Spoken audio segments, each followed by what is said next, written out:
Bom, nessa aula aí nós vamos falar sobre dilatação dos sólidos. Aqui a figurinha traz uma linha férrea deformada. Essa figura 2 aqui traz uma boca onde mostra os dentes com obturações metálicas. Logo aqui abaixo nós temos numa construção civil, isso daqui representa o teto de uma casa, o teto feito de gesso, paredes. Esse plano é um plano vertical, esse aqui é um plano horizontal. E aqui nós temos uma fenda. Aí a pergunta que se faz é a seguinte: o que esta fenda, lembrando que aqui é um teto feito com gesso, isso aqui é feito de concreto, a parede. Então, o que esta figura, o que esse teto feito de gesso, perpendicular a esse plano da parede, feito de concreto, com esta fenda, tem a ver com dilatação dos sólidos? O que, por exemplo, essa linha férrea deformada tem a ver com a dilatação dos sólidos? O que esses dentes com essas obturações metálicas têm a ver com dilatação dos sólidos? É isso que a gente vai ver nessa aula de agora. Bom, então em relação à dilatação dos sólidos, quando nós observamos lá aqueles exemplos, então vamos começar aqui pelo modelo físico para a dilatação dos sólidos. De maneira geral, um sólido, quando ele é aquecido, ele aumenta o seu tamanho. Então aqui nós temos um modelo, simplesmente um modelo, onde nós temos as moléculas. Os materiais são compostos por moléculas. Moléculas, por sua vez, composta por átomos. Cada ponto deste aqui representa uma molécula. Então, vejamos, aqui nós temos um modelo de como o material é feito. Então nós temos as moléculas, e essas moléculas estão ligadas entre si. Essas molas estão representando a força de ligação entre essas moléculas. O que acontece? Se o sólido é aquecido, veja o exemplo aqui, um metal e uma chama aquecendo esse metal. Se o material é aquecido, o que vai acontecer é que estas moléculas, elas vão querer ficar, vão distanciar uma das outras. Distanciando uma das outras, elas vão ocupar um volume maior. Então, quando o material é aquecido, ele vai alterar o seu tamanho. A distância entre essas moléculas vão ser aumentadas. É isso que proporciona a dilatação dos sólidos. A dilatação dos sólidos pode ser tratada de forma linear, superficial e volumétrica. Isso depende do problema que você está querendo resolver. Então, dependendo do sólido com o qual você está trabalhando, a dimensão que você quer analisar, você pode tratar o seu problema pensando na dilatação linear, ou pode tratar pensando na dilatação superficial, ou pode tratar o problema pensando na dilatação volumétrica do sólido. Na verdade, estas dilatações ocorrem simultaneamente. No mesmo instante que está ocorrendo uma dilatação volumétrica, estará ocorrendo também uma dilatação superficial e volumétrica. Aqui nós temos o modelozinho aqui de uma dilatação linear. É aquela situação quando você tem, por exemplo, um bastão comprido de ferro, por exemplo, e você aquece esse bastão e você quer avaliar o quanto o comprimento dele vai variar. Então, quando a temperatura aumenta, você vai ver o quanto o comprimento dele aumenta também. Você pode pensar também numa chapa metálica, onde você vai definir uma área uma superfície. Então, quando você aquece esse material, ele vai aumentar a superfície, nós chamamos de dilatação superficial. Da mesma forma, quando você tem um sólido e você o aquece, e aí ele vai aumentar o volume, é o que nós chamamos de dilatação volumétrica. Lembrando que, conforme dito há instantes atrás, essas dilatações ocorrem simultaneamente. Então, se você pegar, por exemplo, uma vareta de ferro, por exemplo, ela ocupa um determinado volume no espaço. Então, ela vai estar crescendo em todas as 3 dimensões. Então, vamos começar falando aqui da dilatação linear dos sólidos. Olha o que está acontecendo. Ó, nós temos uma barra com comprimento, chamamos de L0. Uma barra com comprimento L0. E foi fornecido calor a essa barra. Ao fornecer calor para essa barra vai aumentar o seu comprimento e vai passar a ter um comprimento L. Repare, L0, agora L. Se você verificar, houve um aumento no tamanho desse sólido. Esse ΔL somado com esse L0 aqui vai ser L0 mais o ΔL vai dar exatamente o comprimento final. Ou então, ΔL vai ser o L final menos o L inicial.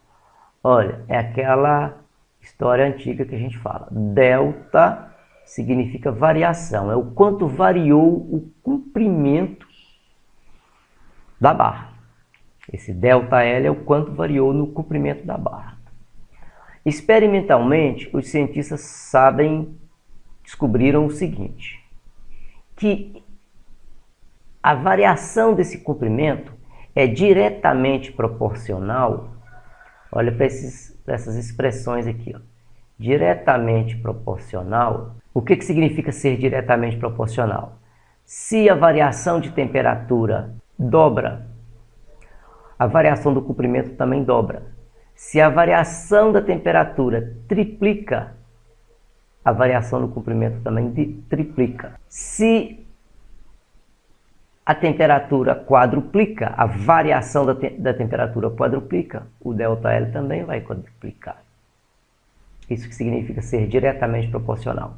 Eu reservei esse símbolo aqui, ó, para proporcionalidade.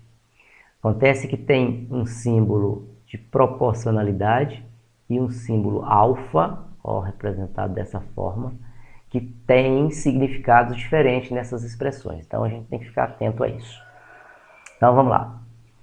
ΔL é diretamente proporcional ao ΔT, ou seja, à variação da temperatura. Dobrando a variação da temperatura, dobra também o valor de ΔL. ΔL é também diretamente proporcional ao comprimento inicial. Ou seja, se eu aqueço da mesma forma uma barra de 10 metros ou de 15 metros, o ΔL que elas vão apresentar vão ser de tal forma que aquela barra de 15 metros vai apresentar um ΔL maior, ou seja, o ΔL é proporcional ao comprimento inicial da barra em questão. O comprimento, a variação no comprimento da barra, a variação na dimensão linear da barra, é diretamente proporcional a um termo que a gente chama de coeficiente de dilatação linear. Cada material possui um coeficiente de dilatação linear específico. Por exemplo, ferro, alumínio, cada um desses materiais apresentam um coeficiente de dilatação diferente do outro. No caso, aquele exemplo da obturação lá nos dentes, que foi colocado inicialmente aí como exemplo, O material do dente, ele tem um coeficiente de dilatação que é característico dele.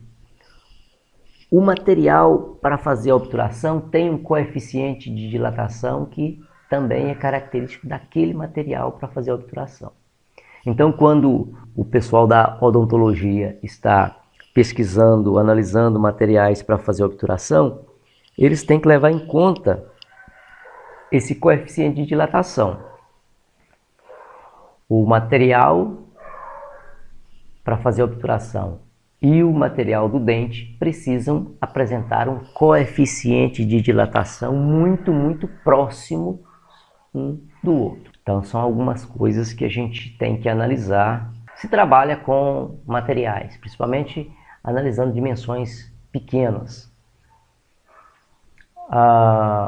Então vamos lá.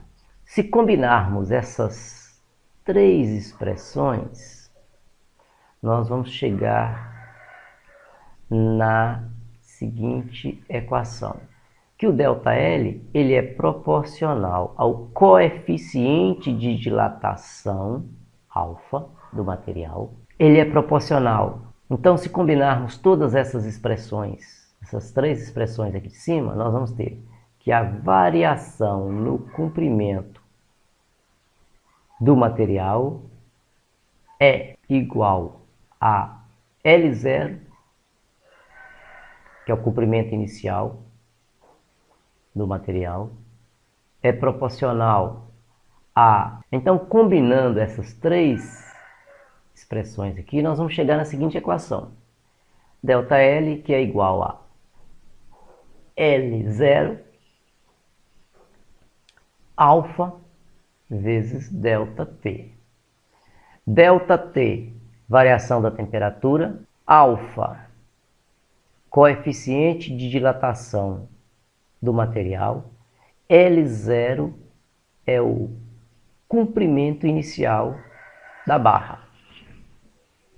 Então, nós temos aqui a equação para a dilatação linear dos materiais, dos sólidos. Aqui nós temos uma tabela que mostra o coeficiente de dilatação. Aqui nós temos uma tabela que mostra o coeficiente de dilatação de algumas substâncias. Por exemplo, o alumínio, o coeficiente de dilatação dele é 2,4 vezes 10 a menos 5. A unidade é Celsius a menos 1. Nós vamos ver agora por quê. O bronze, 1,8 vezes 10 a menos 5.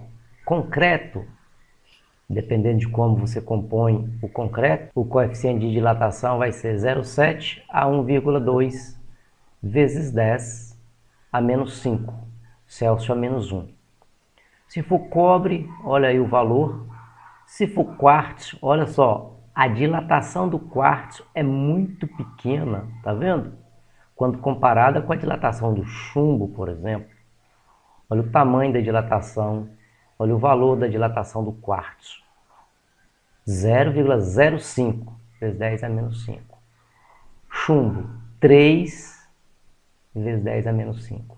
Então, o chumbo dilata muito mais do que o quartzo. Então, está aí a tabela de alguns materiais com seus respectivos coeficientes de dilatação linear. Então, conforme eu falei, vamos analisar aqui por que a unidade é Celsius elevado a menos 1. A gente chama isso de análise dimensional. Vamos ver a análise dimensional. Olha, se nós isolarmos aqui esse alfa, nós vamos ter alfa vezes L0 vezes ΔT, que é igual a ΔL.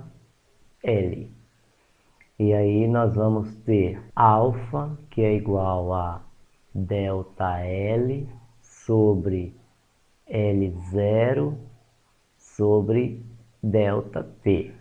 Então, por que a unidade para coeficiente de dilatação é Celsius a menos 1? Então veja, a unidade usada para variação do comprimento pode ser metro, pode ser centímetro, pode ser milímetro. E qualquer outra dimensão aí que representa a dimensão linear. A dimensão, a unidade medida para variação de temperatura pode ser Kelvin, Fahrenheit, Celsius. Se nós colocarmos aqui a unidade Celsius, eu tirei esse igual, então pode ser Celsius, pode ser Fahrenheit e pode ser Kelvin. Lembrando que a variação de 1 Celsius é igual à variação de 1 Kelvin. Bom lembrar daquela aula que nós falamos de escalas termométricas. Então, se aqui eu tenho a unidade metro, por exemplo, aqui também, para L0, eu vou ter metro.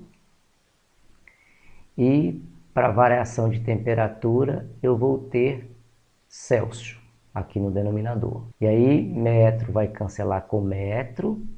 E nós vamos ter alfa, ou seja, eu vou escrever aqui, ó, a unidade usada para alfa, a unidade usada para alfa. Quando eu colocar entre colchete, eu estou querendo referir à unidade usada para medir alfa, medir o coeficiente de dilatação linear. Então vai ser 1 sobre Celsius. Ou seja, 1 sobre Celsius, se for para o numerador, vai ser... Então, a dimensão de alfa será, jogando esse Celsius lá para o numerador, vai ficar Celsius a menos 1. Por isso que está aqui, ó, a unidade para o coeficiente de dilatação linear.